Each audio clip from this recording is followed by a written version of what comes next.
parler du téléphone. On n'a pas le droit. On n'a pas le droit au téléphone quand on conduit. Oui, mais il y en a beaucoup, la conduite. il y en a beaucoup qui le font. Comment, par exemple? C'est normal quand il y a urgence. Hein. Donc on va prendre un cas. Ouais. On va prendre un cas concret. Alors, ça vous est arrivé quand, comment? Non, ça m'est arrivé jeudi, là, dans le différent. Oui.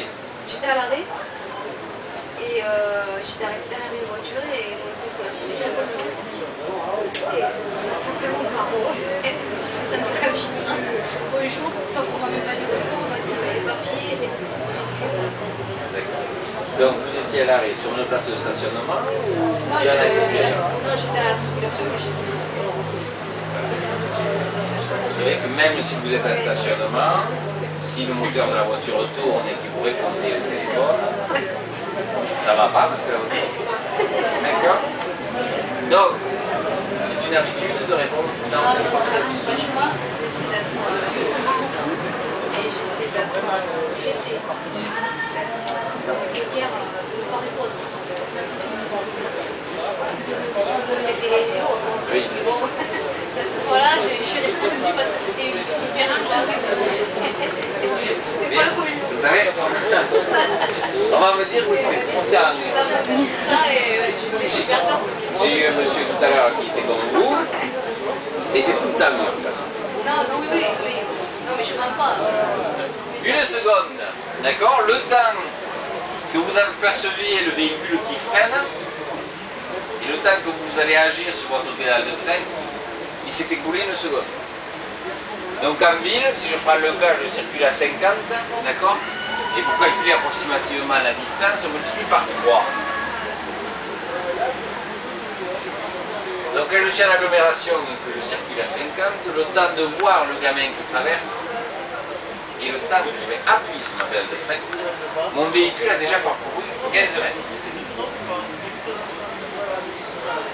À 90 km/h sur une route donc à double sens de circulation, hein,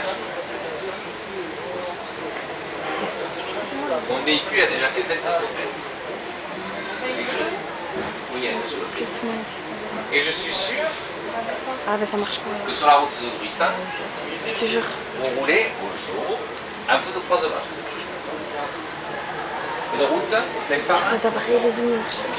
Quand vous sortez la nuit, Je vous sors arrêtez de pas. rouler la nuit. Oui, très peu. Le soir, vous finissez à quelle heure? C'est un train discret. 17h pour récupérer les enfants. 17h. Là, bientôt, on va avoir le pic des accidents qui va augmenter. Est-ce que vous savez pourquoi? Les peines d'après-midi, les sorties des écoles, la fatigue du travail et la tombée de la nuit. Voilà, et par rapport à ça, qu'est-ce qu'on va faire le dernier week-end du mois d'octobre? Ah oui, on change l'heure, on recule d'une heure. On avance. On change l'heure, on avance d'une heure. Donc on va se retrouver avec à 18h la nuit. Oui. Et ça fait un moment qu'on ne conduit plus la vite. Donc il y a une habitude qu'il faut qu'il revienne de nouveau au niveau de la conduite de nuit. Allumer correctement ses feux, habituer son regard à travailler, à chercher davantage les informations. Donc dans notre département, on a une flèche des accidents en hausse, ce qui est une habitude qu'il faut qu'ils se remettent en place. Donc, comment on gère ça au niveau sensibilisation? Le bruit, c'est pas top.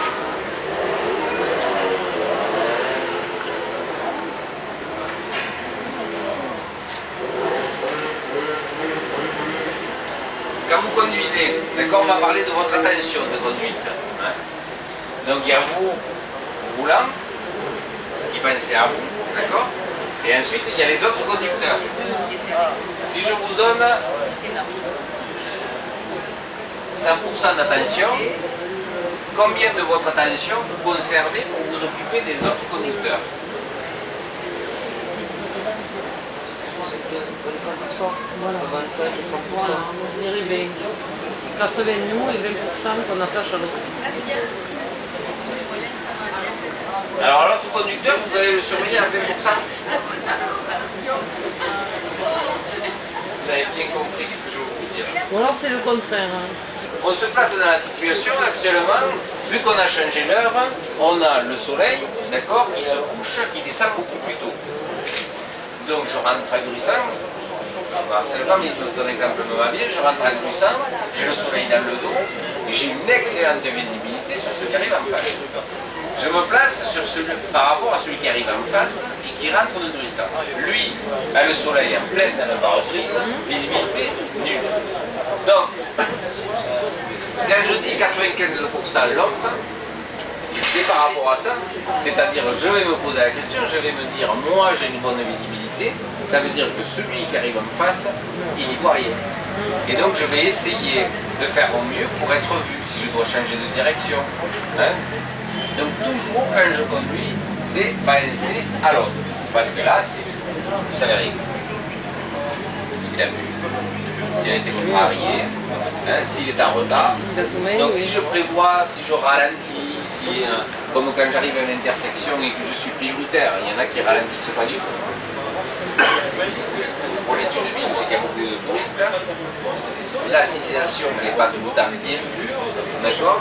Donc c'est pas parce qu'il y a des stops de chaque côté que je dois arriver là sans ralentir. Il faut toujours avoir quelqu'un qui flamme le stop parce qu'il n'a pas vu. Hein? Donc si vous pensez à tout ça quand vous conduisez, et même si je vous menais à rentrer dans quelqu'un d'autre, vous saurez minimiser les choses parce que vous serez ralenti. D'accord? Et je conduis bien quand il y a mes enfants dans la voiture et quand je suis tout seul aussi, hein, parce que mes petits le soir ils vont m'attendre. Hein, et je vais rentrer en bonne santé. D'accord?